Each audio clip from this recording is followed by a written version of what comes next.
Hello and welcome. This is Manpreet Singh from government college Bhadra. BA part first English literature में हम पढ़ रहे थे। जो सबसे पहले हमने एडमंड स्पेंसर जो पोइट हैं उनके बारे में जाना और उनके वर्क्स के बारे में जाना, और ये पोइम जो है, जो ये सोनेट है, वो किस बारे में है और इसे किस प्रकार से स्ट्रक्चर्ड किया गया है in his unique style which is called Spenserian sonnet.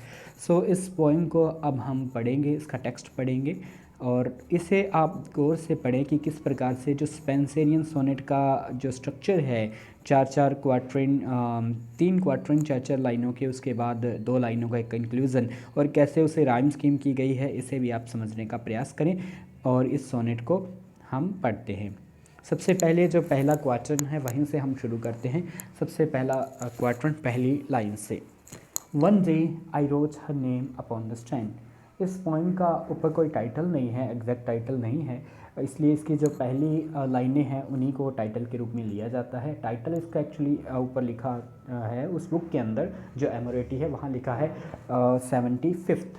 जो रोमन नंबर्स होते हैं उनमें 75th लिखा गया है, तो ये 75th नंबर सोनेट है ऑफ हिज वर्क एमोरेटी, एक सोनेट साइकिल में से। So one day I wrote her name upon the strand. कवि जो है डायरेक्टली कहता है कि एक दिन मैंने उसका नाम लिखा अपॉन द स्ट्रैंड, बीच पे, बैंक पे, नदी किनारे या फिर समुद्र किनारे, मिट्टी पे मैंने उसका नाम लिखा। One day I wrote her name upon the strand but came the waves and washed it away. लेकिन लहरें आई और इस नाम को बहा ले गई।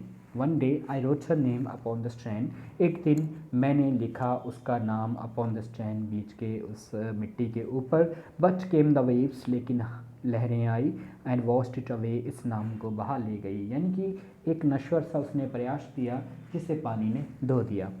अगेन आई रोट इट, मैंने फिर से इसे लिखा। अगेन, फिर से, आई रोट इट, मैंने पुनः इसे लिखा।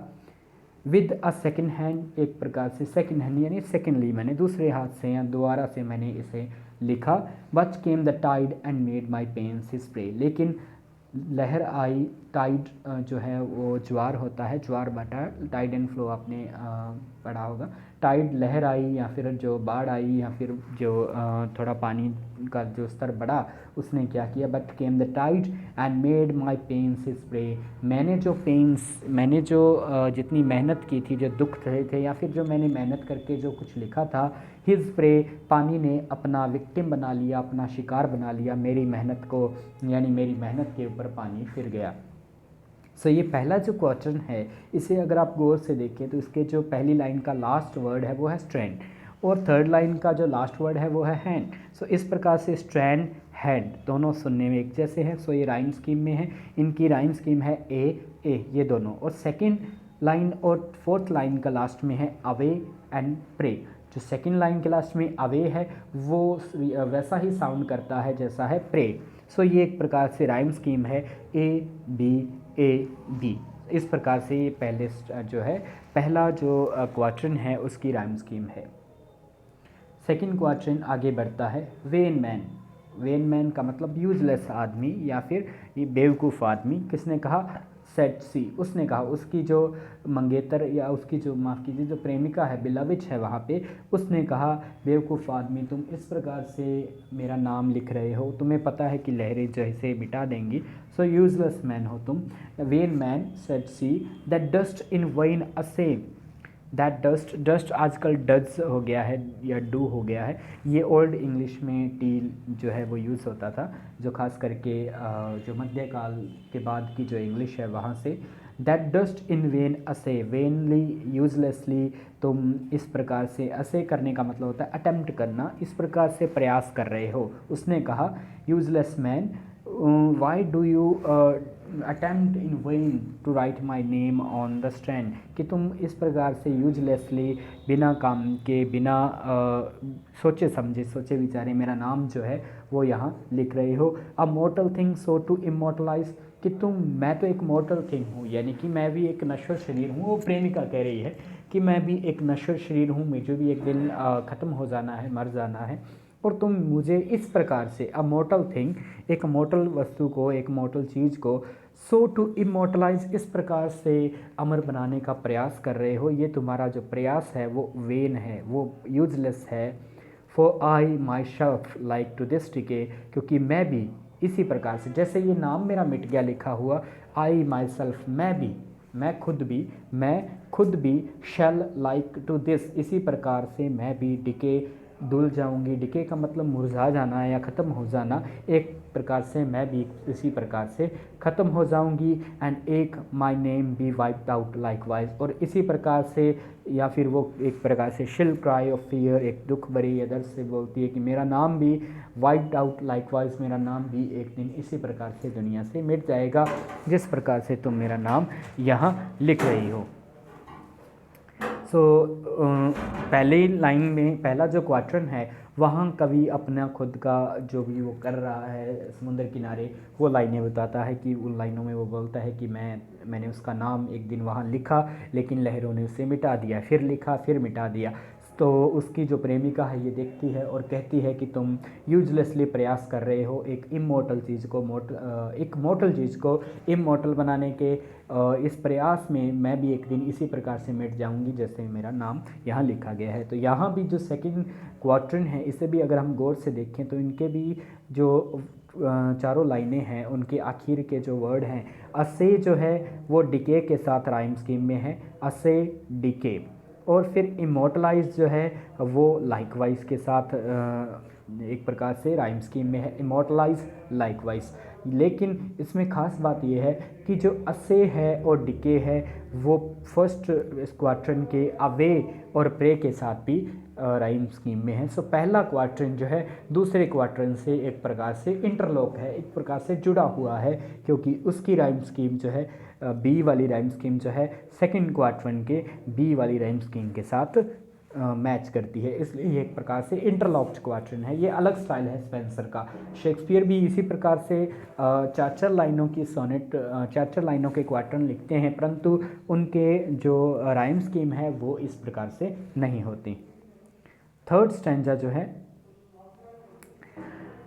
सामने से कवि जो हैं वो पोइट जो हैं स्पेंसर जो हैं वो खुद जवाब देते हैं। पिछली पंक्तियों में जो उनकी प्रेमिका है उसने जो बातें कही उसका जवाब वो सामने से देते हैं। नॉट सो कोच आई, मैंने कहा ऐसे नहीं, नॉट सो इस प्रकार से नहीं, let baser things devise to die in dust, कि बेसर थिंग्स जो मामूली, बेसर, बेस का मतलब होता है नीचे वाला, जो मामूली चीज़ें हैं, जो बेसिक थिंग्स हैं, devise to die in dust, जो इस प्रकार से इन्वेंट की गई हैं, डिवाइस का मतलब बनी हैं, जो चीज़ें मरने के लिए बनी हैं उन चीज़ों की तरह नहीं, but you shall live by fame, लेकिन तुम तो जियोगी, तुम जियोगी बाय फेम, तुम्हारी फेमस होना, फेम मतलब किसी की ख्याति होना, you shall live by fame, तुम्हारा नाम जीवित रहेगा। वो कवि कहता है कि तुम उन चीज़ों की तरह नहीं बल्कि तुम्हारा नाम जीवित रहेगा। यू शैल लिव, तुम जियोगी बाय फेम, अपनी ख्याति के साथ जियोगी। माई वर्स, मेरी जो ये कविता है, वर्स का मतलब गद्य से होता है काव्य लिखने से,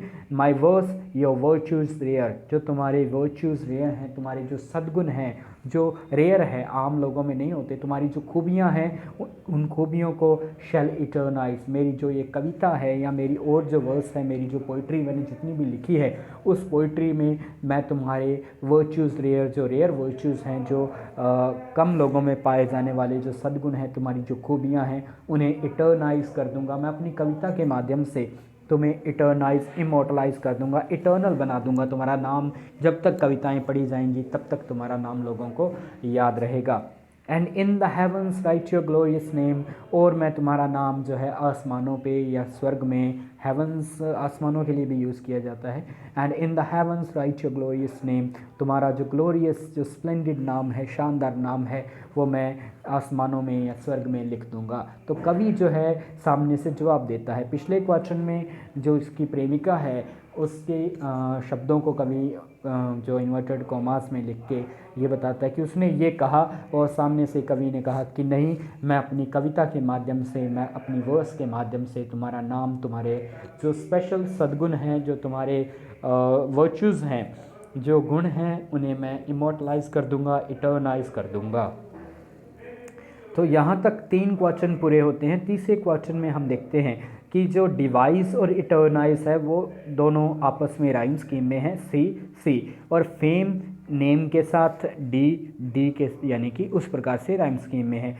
लेकिन ख़ास बात यहाँ पे ये है कि जो सेकंड क्वार्टरन है उसमें इमोर्टलाइज और लाइकवाइज वो भी इसी प्रकार से राइम स्कीम में है जैसे डिवाइस और इटरनाइज। इस प्रकार से सेकंड जो क्वार्टरन है वो थर्ड क्वार्टरन के साथ इंटरलॉक किया गया है। तो ये है स्पेंसर का विशेष स्टाइल जो शेक्सपियर से अलग है ये भी इंग्लिश सोनेट, क्योंकि ये भी इंग्लिश वे में लिखी गई है। मिल्टन ने जो लिखी वो पेट्रार्कन या इटालियन सोनेट के वे में लिखी, लेकिन ये जो स्पेंसर और शेक्सपियर की सोनेट्स हैं इन्हें इंग्लिश सोनेट ही कहा जाता है, क्योंकि ये 3 क्वार्टरन एंड अ कपलेट के रूप में लिखी गई हैं।